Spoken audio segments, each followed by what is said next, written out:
नमस्कार, मी विष्णू बुरे. तर आपण आहोत नवी मुंबई माफे MIDC मध्ये. तर आपल्या बाजूला बघू शकता नेल्को बस स्टॉप आहे.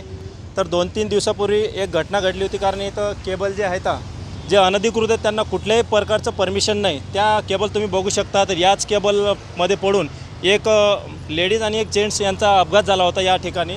तर तुम्हाला एक केबल दाखवतो कशा प्रकारे इथं केबल आहेत. आता हे बघू शकता, एक केबल बाजूला बस स्टॉप आहे आणि काही रिक्षामध्ये पण अडकल्या होत्या. हे बघू शकता, हे तर खूप मोठ्या प्रमाणात केबल आहेत, कारण याच्यामध्ये टू व्हीलरवाला किंवा रिक्षावाला हे पण अडकून इथं अपघात होऊ शकतो आणि कुठल्या प्रकारची जीवितहानी होऊ शकते. तर कुठल्या ठिकाणी ते पडले होते ते आपण दाखवू. तर हे बघू शकता कशा प्रकारे इथं रिक्षा येतात, टू व्हीलरवाले येतात आणि बस स्टॉप बाजूला असल्यामुळे इथं मोठ्या प्रमाणात गर्दी राहते. तर हे बघू शकता, झाडावरती पण कुठल्याही प्रकारचा त्याला केबलला सपोर्ट नसल्यामुळे ह्या केबल पूर्ण वाऱ्यावरती लटकलेल्या अवस्थेत आहेत आणि इथं कुठल्याही प्रकारचा ॲक्सिडेंट होऊ शकतो. तर पुढे चला, पुढे पण दाखवतो कशा प्रकारे इथं केबल आहेत. बघू शकता, आम्ही सर्व कंपनीवाल्यांशी चर्चा केली, पण कुठल्याही कंपनीवाला बोलायला तयार नाही की हे आमची केबल आहे म्हणून. हे किती मोठमोठ्या प्रकारात जाड केबल आहेत. तर हे MIDC प्रशासनाने याच्यावर लक्ष देण्याची गरज आहे, कारण इथं कुठल्याही प्रकारची जीवितहानी होऊ शकते. हे बघू शकता कशा प्रकारे इथं केबल टाकलेले आहेत. हे यांना परमिशन आहे का? परमिशन असेल तर हे केबल अशा का टाकलेल्या आहेत, हा मोठा प्रश्न उपस्थित होतो. अजूनही येतं या चौकामध्ये पण मोठ्या प्रमाणात इथं केबल टाकलेल्या आहेत आणि याच ठिकाणी याच केबलवर पडून ते गाडीचा ॲक्सिडेंट झाला होता. कारण हे आम्ही स्वतः केबल साईडला केल्या होत्या. हे खूप मोठ्या प्रमाणात केबल आहेत, कारण हे तर रिक्षाच्या आरशामध्ये पण हे अडकल्या होत्या. सुदैवाने त्या रिक्षा चालकाच्या त्वरित लक्षात आलं, नाहीतर तिथेही मोठा अपघात झाला असता, कारण बाजूलाच त्यांच्या टू व्हीलर जात होती. रिक्षाने ब्रेक मारले म्हणून ते घटना टळली, अपघात टळला.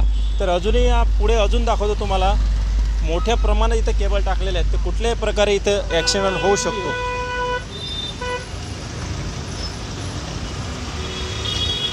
आता नेल्को बस स्टॉप आहे इथं. हे बघू शकता कशा प्रकारे इथं केबल टाकलेले आहेत आणि इकडं मेन रोडवर इथं सर्कलपर्यंत ह्या केबल गेलेल्या आहेत. या साईडला दाखवा, ह्या सर्कलपर्यंत हे केबल गेलेले आहेत. हे कुठल्याही टू व्हीलरमध्ये, स्टँडमध्ये किंवा टायरमध्ये अडकून इथे मोठ्या प्रकारचा मोठा अपघात होण्याची दाट शक्यता आहे. तर माझी विनंती आहे MIDC प्रशासनाला की या केबल त्वरित बाजूला कराव्यात, जेणेकरून इथला कुठलाही अपघात होणार नाही याची दक्षता MIDC प्रशासनाने घ्यावी. परत एकदा इथंही पण बघू शकता किती मोठ्या तार आहेत आणि हवेच्या प्रवाहाने हा मेन रोडवरती जाण्याचा शक्यता आहे. तर माझी शासन प्रशासन आणि MIDC प्रशासनाला विनंती आहे की ह्या जे अनधिकृत केबल टाकलेले आहेत, आता हाय टेन्शन केबल खाली केबल टाकलेले आहेत.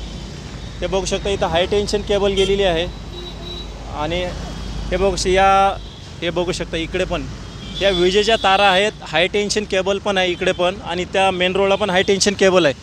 तर हे पूर्णपणे अनधिकृत आहेत आणि इथं कुठल्याही प्रकारचा अपघात होण्याची शक्यता आहे. ते लाईट, हे बघू शकता, लाईट हाय टेन्शन केबल गेलेले आहेत लाईटच्या. इथंही मोठ्या प्रमाणात दुर्घटना होण्याची शक्यता आहे. केबल बघू शकता पूर्ण 3 तारेला लागलेली आहे. तर इथंही शॉक सर्किट होऊन मोठी दुर्घटना होण्याची दाट शक्यता आहे. तर माझी शासन प्रशासनाला अजून एक वेळा विनंती आहे, कंपनीच्या केबल आहेत त्या कंपनीवर त्वरित कारवाई करावी, जेणेकरून इथं कुठलाही अपघात होणार नाही आणि कुणाची जीवितहानी होणार नाही. धन्यवाद.